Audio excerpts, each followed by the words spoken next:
Жалпыңыздарга кутман таң. Бүгүн Таң шоу программасы Таң шоунун ашканасында эмес, өзүңүздөр көрүп тургандай табият койнунда.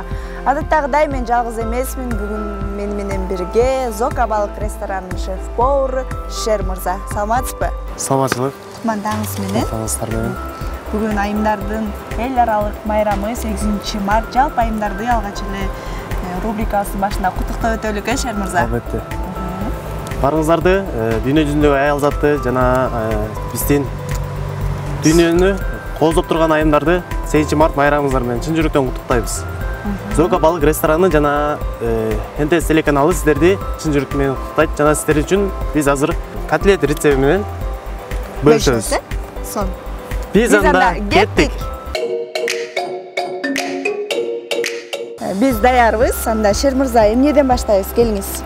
Биринчи эле мен сизди майрамыңыз менен куттуктап өтөйүн деп чечтим. Майрамыңыз куттуу болсун. Чоң рахмат. Эмне жасайбыз? Бүгүн балык котлетинен жасайбыз. Буга бизге форель өзүбүздүн эле өзүнөн Кыргызстандан чыккан форельден жасайбыз. Албетте. Бул жакка атайын даярдап келдик, анткени тоодо шарт жок болгондуктан биз мына ушинтип даярдап алдык. Бул бизде азыр түрк рецепти менен жасайбыз.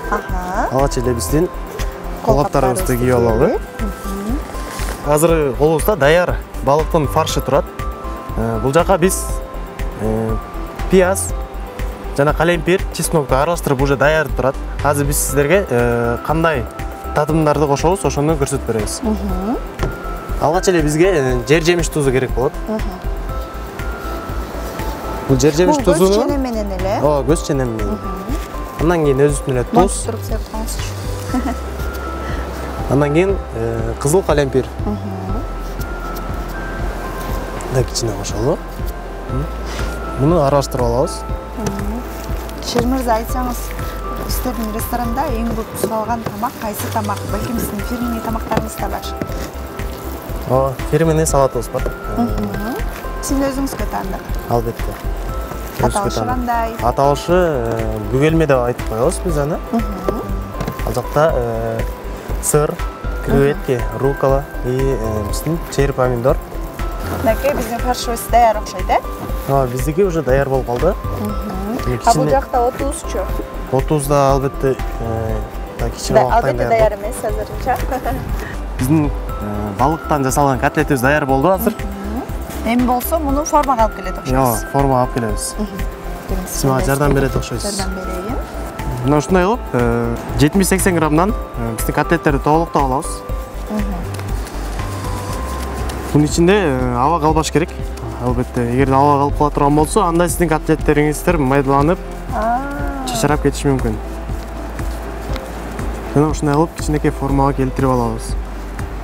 Балыктын негизи өтө жука кылып деле кереги жок. Потому балык өзү бат эле бышкан продукт. Муну биз меники тууралуу. Ооба, сонун ичкерээк кылабыз. Мен перчаткам чоң болуп, мага аябай ыңгайсыздык жаратууда. Шер мырза, айтсаңыз, негизи ашканага айымдар жакын, анан бирок шедеврлер мырзалардын колунан жаралат деп коет да. Өзүңүз ушул ашкана жаатына кантип келип калдыңыз?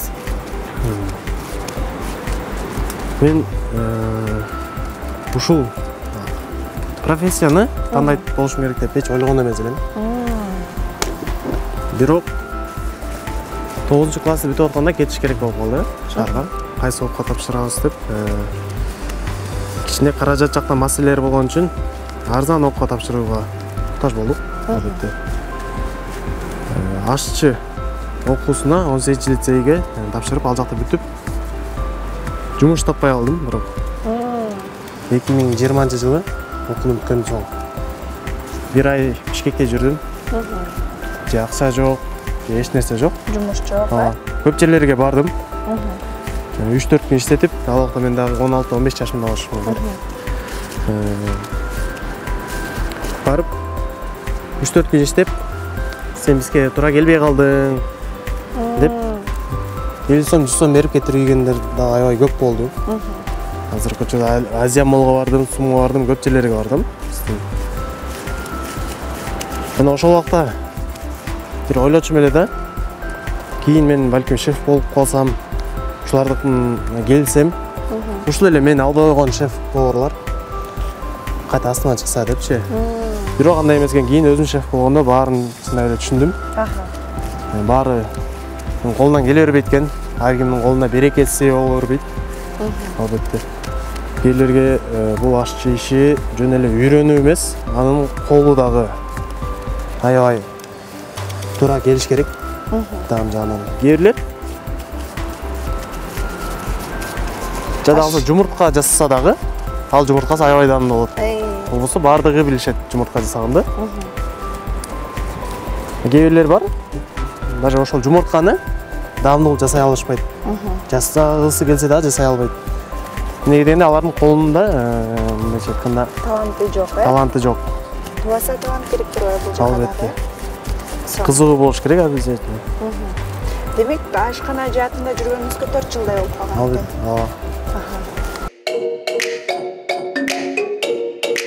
Мынакей урматтуу телекөрүүчүлөр, биздин котлеталарыбыз даяр, азыр болсо буларды отко жиберебиз, Албетте. Келиңиз сиз. Бисмилла деп биринчисин таштайм. 8-мартта майрамда мен отуруп турайынчы, Эске биширип берейин, майрамыбызда отуруп.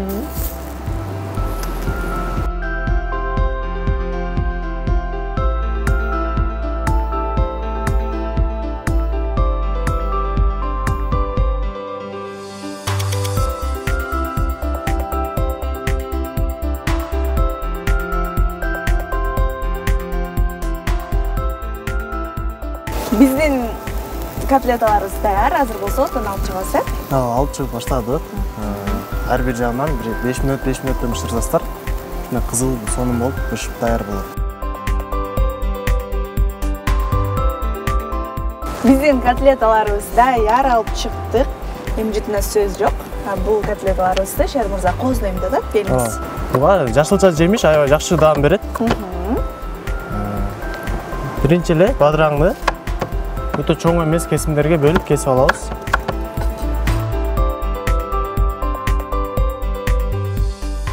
Андан кийинки бизде помидор.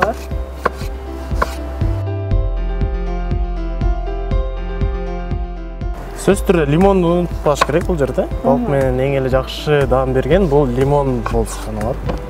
Андан кийин эле биз петрушкадан, жашылчадан коюп. Петрушка коюп койсок болот экен. Петрушка коюп коебуз. Биздин айымдарга болгон котлетибиз даяр. Айымдарга арналат. Муну мырзалар жазса туура болот. Албетте. Мынакей урматтуу телекөрүүчүлөр, бүгүн биздин Таңшылан ашканасы өзгөчө табият коюнундагы ушундай сонун котлеталар менен сиздердин таңыңыздарга өзгөчө жакшы мана кошту десек жаңылышпайбыз, Шер мырза, сизге алгач эле ыраазычылык билдирели. Колуңузга береке, иштериңизге ийгилик кылабыз. Келиңиз сизге эркин микрофон суналып, экран аркылуу бүгүнкү майрам элдерин дагы бир ирет куттуктап койсоңуз болот. Бардык айымдарды жана бүткүл дүйнө жүзүндөгү апаларды чын жүрөктөн 8-март майрамыңыздар менен куттуктайбыз. Барыңыздарга чын ден соолук, узун өмүр, бакубат жашоо жана токчулук, молчулук болсун. Дайыма эле ушундай Кыргызстандын сулуу жерлеринде ушундай природада тамак жеп өзүңүздөр жүрөр элек, Барыңыздар, эгерде мырзалар котлет жасагандан эринип жатсаңыз, анда биздин Зока балык ресторанына келип, ушундай эле котлеттерди жана башка деңиз азыктары менен өзүңүздөрдүн айымыңыздарды сүйүнсөздөр болот албетте. Сөзсүз түрдө Зока балык ресторанынын Таңшыла берүүсү дагы сунуштайт. Сиздер менен болгон Таңшылан ашканасында рубрикасы. Кийинки эфирлерден көрүшкөнчө.